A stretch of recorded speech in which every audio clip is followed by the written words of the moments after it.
El doctor Salomón Naja Visitón actualmente es profesor investigador del CIESAS Pacífico Sur en Oaxaca y fue fundador de la unidad en 1987. Desde el 2010 es investigador académico del Consejo Nacional de Evaluación de la Política de Desarrollo Social. Es miembro de la Academia Mexicana de la Investigación Científica y del Sistema Nacional de Investigadores. Fue consultor del Banco Mundial y del Banco Interamericano de Desarrollo. En el campo profesional ha desempeñado diversos cargos en el Instituto Nacional Indigenista como director general y en Educación Indígena de la SEP. Ha enseñado antropología en la UNAM, en la ENAM, en la Universidad Iberoamericana y en la UAP. Ha escrito varios libros y artículos fruto de sus investigaciones y trabajo de campo como diversos grupos étnicos en México, entre ellos Sociedad Nacional y la Antropología Aplicada. Fue vicepresidente del Colegio de Etnólogos y Antropólogos Sociales de México y miembro fundador de la Academia Mexicana de Derechos Humanos. Fue profesor invitado en los departamentos de Antropología de Texas Tech University y la Universidad de Arizona a través del Programa Internacional de Fulbright y en 2005 profesor visitante en la Universidad de Granada, España. Sin más preámbulo, damos inicio a nuestra magistral conferencia. Buenos días a todas y a todos quienes me escuchan esta mañana dentro del seminario internacional. Me siento muy contento y profundamente agradecido por esta invitación a participar que me ha hecho el Tribunal Supremo de Justicia del Estado de Oaxaca. No saben la importancia que tiene para mí poder platicar esta mañana sobre un tema tan relevante para la sociedad oaxaqueña, para la sociedad mexicana toda y sobre todo para la sociedad humana que está aglutinada con Naciones Unidas. Me da gusto que esta conferencia esté bajo el paraguas de la Comunidad Internacional de Naciones Unidas, porque el tema que nos ocupa esta mañana incumbe a todos los países del mundo, no solo a México, no solo a los países latinoamericanos, sino incumbe a la sociedad humana en su conjunto. ¿Y por qué digo esto? Porque en el estado de Oaxaca, cuando me invitó el gobernador del estado a presidir con el maestro Leonel Durán la construcción de una unidad de antropología social en Oaxaca, fue muy importante para la población originaria de este territorio de México. Y es muy importante porque Oaxaca es el estado multiétnico más relevante de la República Mexicana. ¿Y por qué es importante? Porque México, que era uno de los puntos focales de lo que se ha llamado la civilización mesoamericana, una de las grandes civilizaciones de la humanidad. En este estado viven y participan 16 grupos étnicos diferenciados entre sí y articulados lingüísticamente por familias lingüísticas de gran relevancia. Y Cuando llegué aquí a Oaxaca, en mi conversación con el licenciado Eladio Ramírez, que era el gobernador del estado, discutimos este tema, que era un tema que ya se había tocado en el Senado de la República unos años antes, y que es la discusión de la conformación multiétnica del Estado Nacional Mexicano. No es un estado homogéneo, es un estado multidiverso, multicultural. Se ha dicho que la idea general es construir un estado uniforme en cuanto a la concepción de unirnos todos los seres humanos en una sociedad o en sociedades divididas en 200 países, como está ahora Naciones Unidas.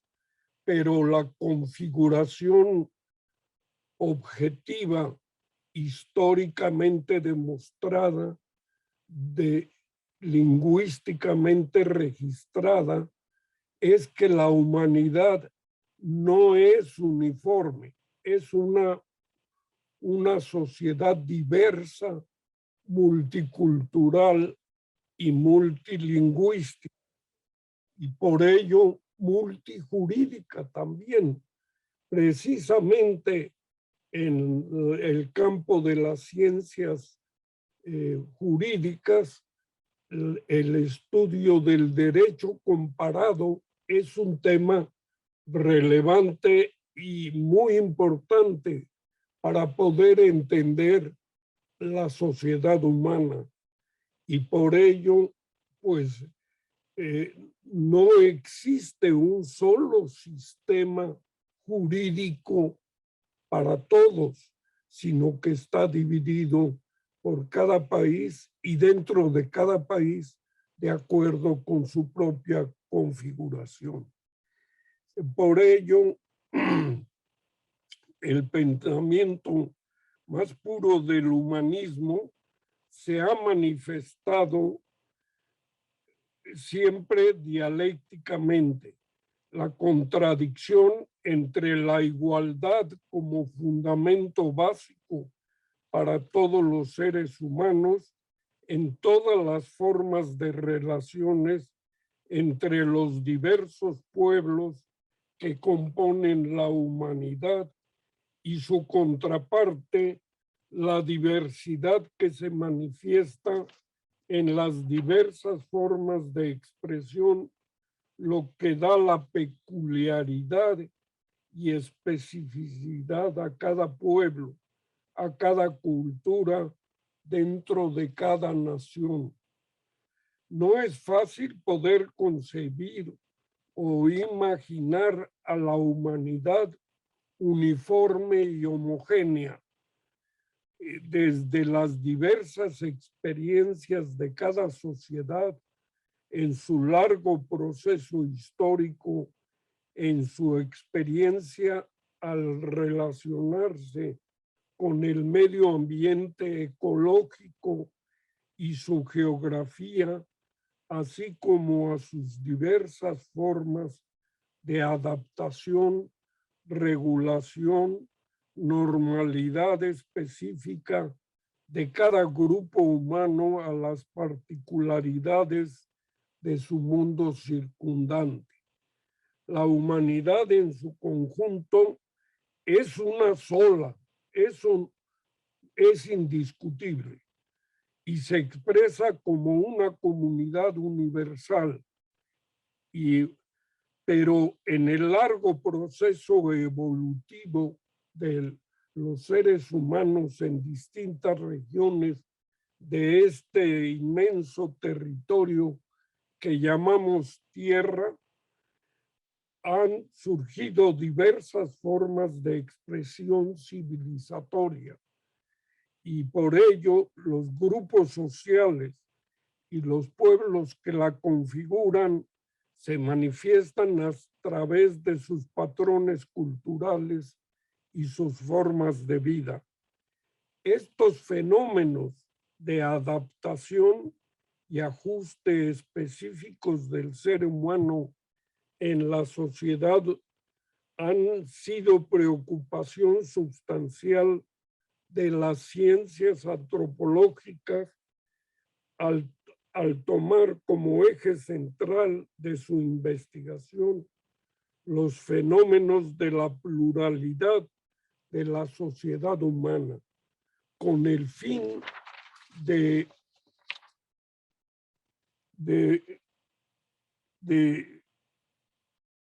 lograr una explicación, hacer una evaluación y definir las diversas formas de la futura vida social de la humanidad.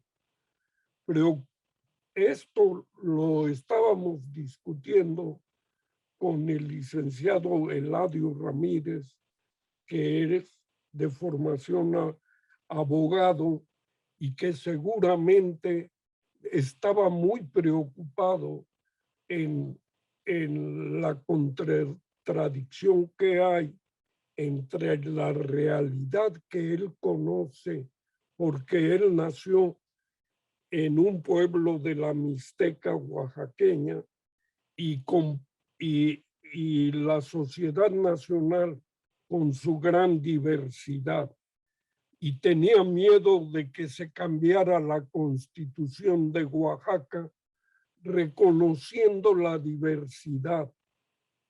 Y finalmente consideró oportuno plantear a la judicatura estatal y al Congreso del Estado la posibilidad de cambiar la Constitución con el temor de que la Suprema Corte de Justicia de la Nación Mexicana pudiera echar abajo esta transformación jurídica.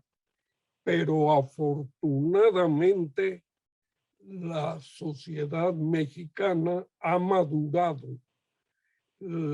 Las facultades de derecho de todas las universidades mexicanas han estado discutiendo este tema y es un tema que se discute en todas las naciones del mundo. Imagínense ustedes la India, que tiene más de 500 grupos étnicos y forman un Estado nacional.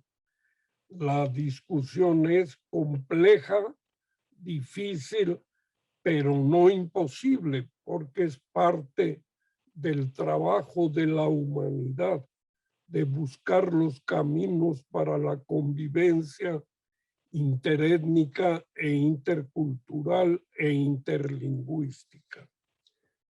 Los estados nacionales modernos, 194, que contiene la totalidad de la población humana del mundo, que son 7.8 millones, han tenido que recurrir a diversos tipos de políticas para lograr la unidad y lealtad nacional.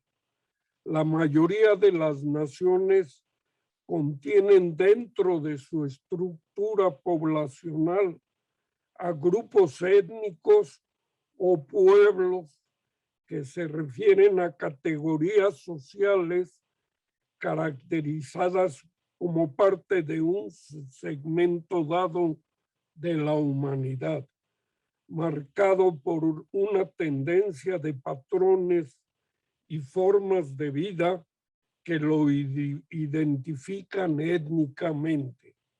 No extraña que estas especificidades deben estar inevitablemente presentadas en todo individuo aislado, cualitativa o cuantitativamente.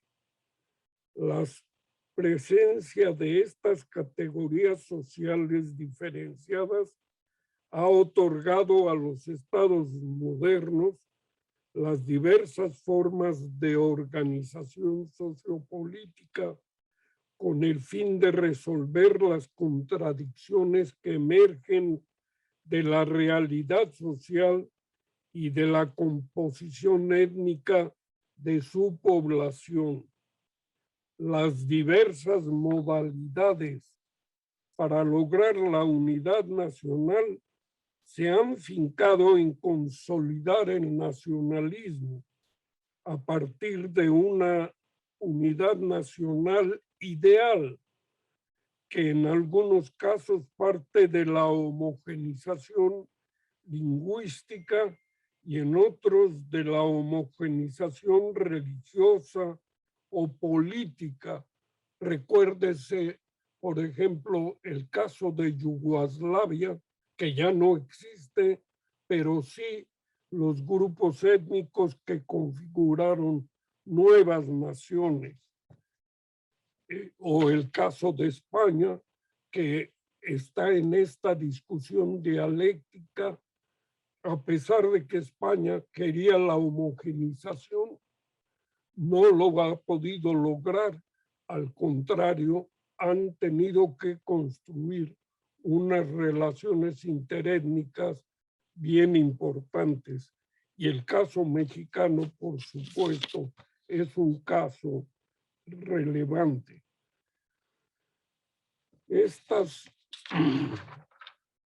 Esta población, estas diversas formas de acciones dirigidas por los estados nacionales pretenden que la población responda uniformemente a los conceptos.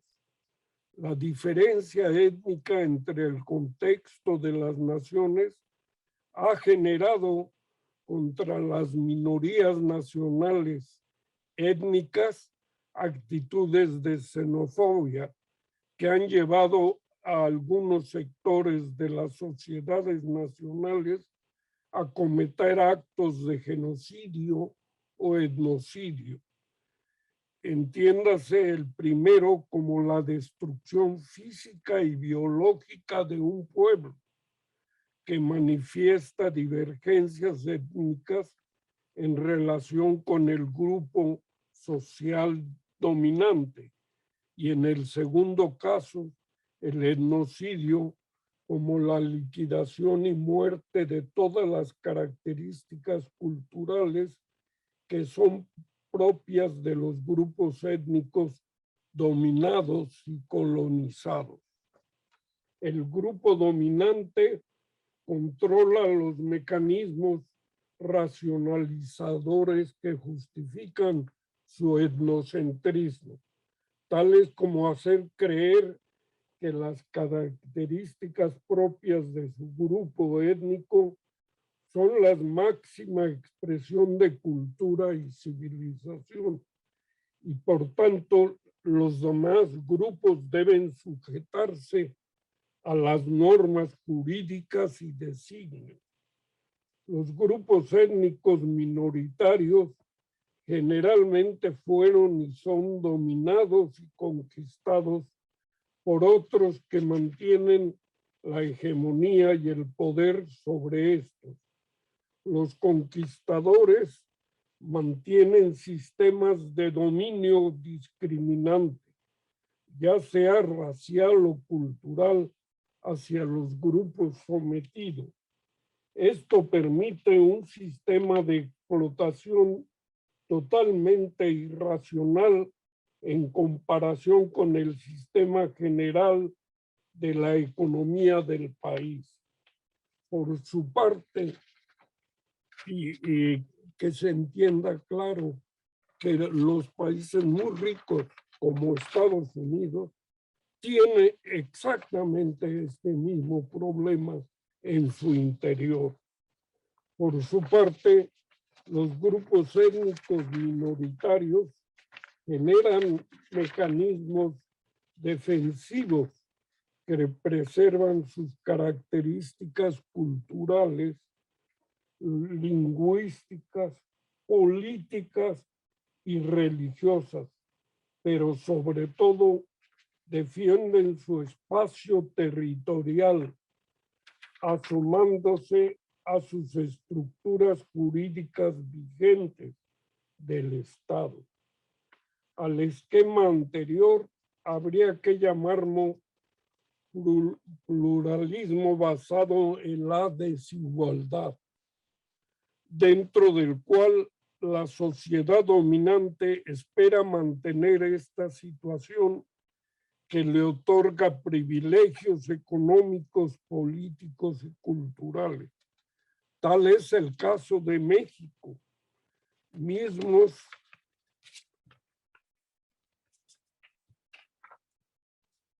que le son negados a las minorías étnicas, las cuales viven en condiciones de marginalidad, explotación y discriminación.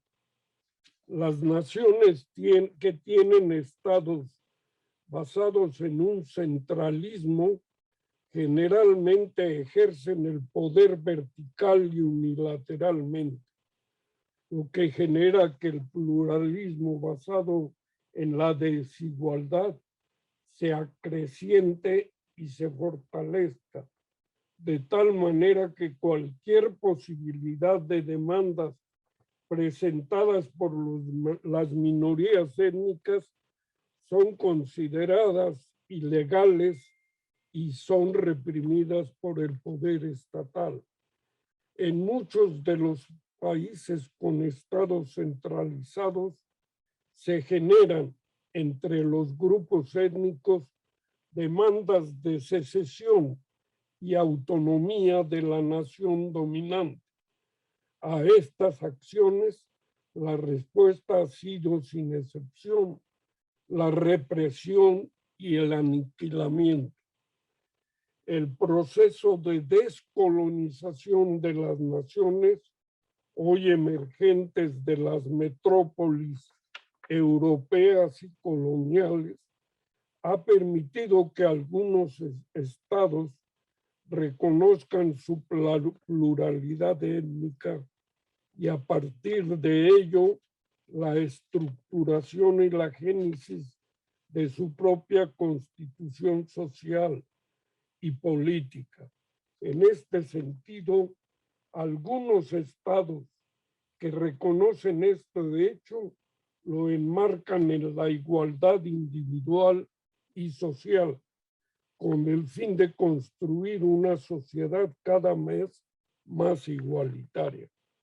Tal es el caso de Suiza, quien se ha manifestado que a pesar de la dificultad que representa construir una nación basada en el pluralismo igualitario, no es menos difícil que construirla como una sociedad plural basada en la desigualdad, en donde los grados de marginalidad se amplían para los grupos étnicos y la resistencia se acentúa, sistemáticamente se niegan a participar en la construcción de la sociedad. Asimismo, se manifiesta de una forma especial en el interior del grupo étnico dominado, la desvalorización de la identidad propia del individuo y la evasión y la fuga de la realidad a través de forma de vida antisocial y autodestructiva, como el alcoholismo, el crimen, la violencia, la indiferencia por sus condiciones de vida y el aislamiento físico y social del individuo, de la familia y de la comunidad. Un país que tienda a construir una sociedad igualitaria que reconozca el pluralismo étnico y cultural, como lo está haciendo Oaxaca, tiene la necesidad y la obligación de replantear los modelos construidos bajo un esquema colonial e intentar la descolonización a partir de una transformación de las estructuras sociales que han sido impuestas a partir del sistema colonial, como es el caso de México. La evolución humana tiende a un proceso general de desarrollo y de transformación de las diversas sociedades. Esto es indiscutible, aunque hoy se cuestionan las teorías del desarrollo. La humanidad tiende desde su lejana historia al cambio social y a la transformación.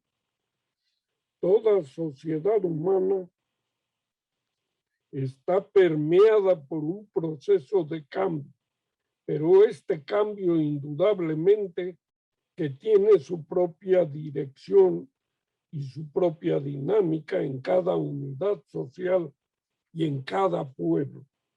Estas características particulares, sumadas todas a su vez, conforman la unidad humana en general. Lo general debe desarrollar sus propias especificidades y sus propias líneas culturales, pero dejando y permitiendo el desarrollo de sus propias partes. Pensamos que la sociedad del futuro, planteada dentro de un socialismo de evolución lineal, homogenizante, y que tenga como propio proyecto político la disolución de la pluralidad étnica, cae en el mismo error que el capitalismo burgués neoliberal que hemos descrito. Por ello pensamos que el desarrollo multilineal debe ser la respuesta a las demandas de los pueblos, a las etnias que conforman la nación o las naciones. En este sentido, el proyecto hacia un devenir histórico a largo plazo de la unidad de la humanidad no podrá ser el de conformar una sociedad plana y uniforme, sino que seguramente será una sociedad dinámica, multifacética, con diferentes caras y con diferentes estilos y modos de ser y de vivir.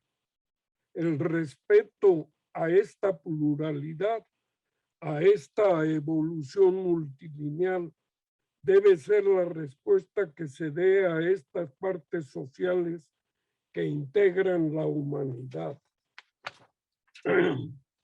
El proyecto de México no es un proyecto aislado, está inmerso en el proyecto de todas las naciones del mundo y no podrá, a pesar de que se intente por métodos represivos o por medio de sistemas autoritarios de un signo o de otro, disolver y liquidar este reclamo étnico que en el caso de Oaxaca es un laboratorio universal. La experiencia humana en otras regiones del planeta nos demuestra que los grupos étnicos se mantienen en permanente y constante lucha por reconquistar su propio espacio territorial y su propio espacio político. Por ello consideramos que la integración y el logro de la identidad nacional deben conformarse con la presencia de los pueblos indígenas y no con su anulación, que solo genera y generará perturbaciones graves y desquiciamientos de la estructura social del país y del mundo. Véase el caso del pueblo tibetano que estaba confrontado con la República Popular de China, que al final, en recientes días, ha resuelto el conflicto buscando la armonización de las minorías étnicas de la República Popular de China. Consideramos que quienes ofrecen a los grupos étnicos la posibilidad de este desarrollo multilineal indudablemente tendrán el apoyo de las comunidades y pueblos indígenas. Quienes se manifiestan en sentido contrario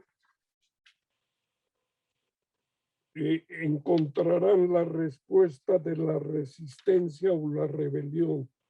De esta manera creemos que la perspectiva utópica de los pueblos cada día está más cerca de su realización, porque las Naciones Unidas mismas están buscando este camino propio. Y si no, pregúntenle al relator que nos acompaña de Naciones Unidas en este seminario.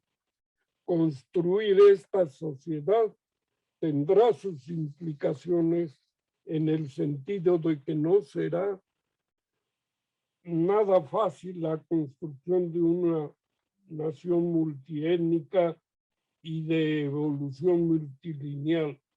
Al principio será mucho más complicado su reordenamiento, pero en el momento en que se logre la transformación geopolítica y administrativa, sobre todo en el aspecto económico, al desaparecer las formas de explotación que hoy son la llaga fundamental que se deja ver y sentir en las regiones étnicas de México.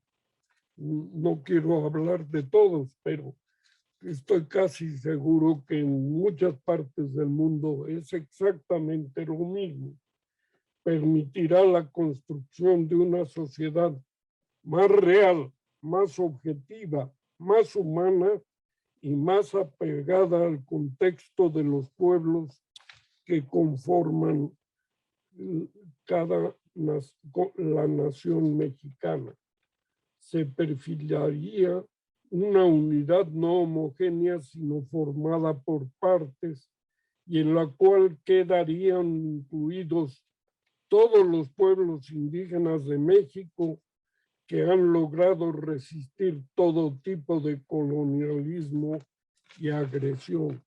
Véase el caso Yaqui en el estado de Sonora, a donde recientemente se tuvo una reunión para buscar la pacificación y la convivencia, y cómo en el caso de Oaxaca se ha logrado mitigar y bajar la tensión. En cambio, en los yaquis la tensión sigue como hace 200 años. Esta preocupación revela que en el mundo la justicia no podrá lograrse y los derechos humanos no podrán ser válidos si solo se toma en términos del individuo y no de las colectividades sociales.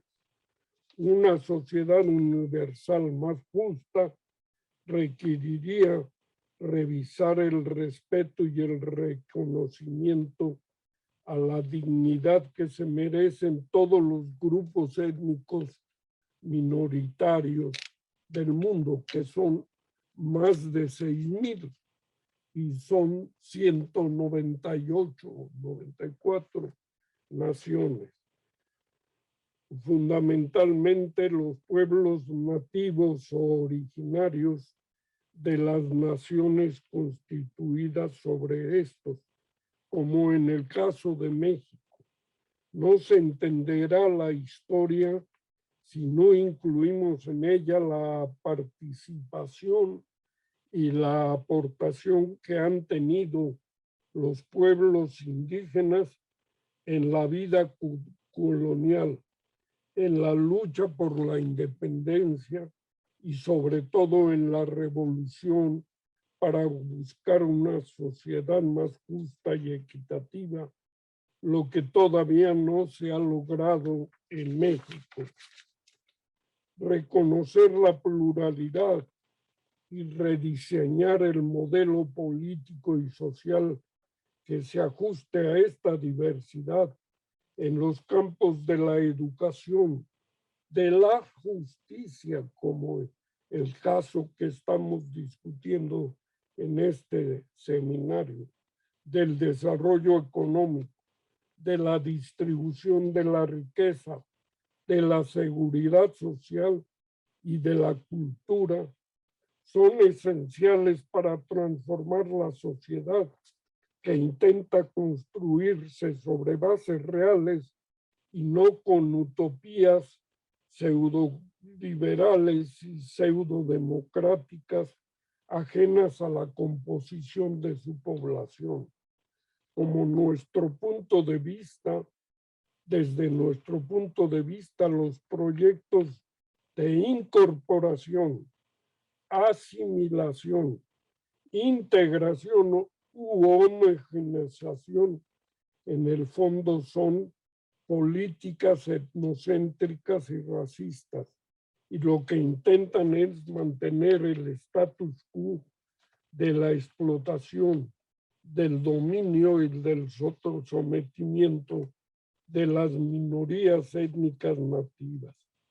La población indígena de México ha participado con su inteligencia, con sus recursos, con su trabajo en la construcción de la sociedad nacional y ha aportado su cultura para ofrecer al mundo la cara real de lo que es México. Ellos luchan por una descolonización interna que les confiere a su lugar dentro de la sociedad nacional, reconociendo su pluralidad cultural y lingüística y definiendo los ámbitos de su autonomía, al mismo tiempo que haciéndolos participar en el desarrollo económico y político de la nación. Al principio de la segunda década del siglo XXI, México atraviesa por una de las mayores crisis de su historia, la búsqueda de un proyecto nacional que encuentre una vía a esta crisis no podrá imaginarse y diseñarse sin la inclusión de los pueblos dentro de este.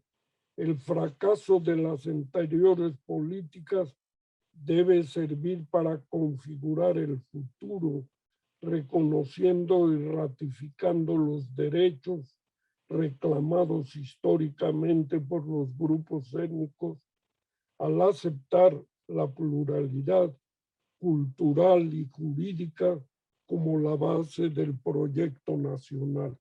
Muchas gracias por su paciencia en escuchar este largo discurso, pero creo que es necesario reflexionar a profundidad. Gracias.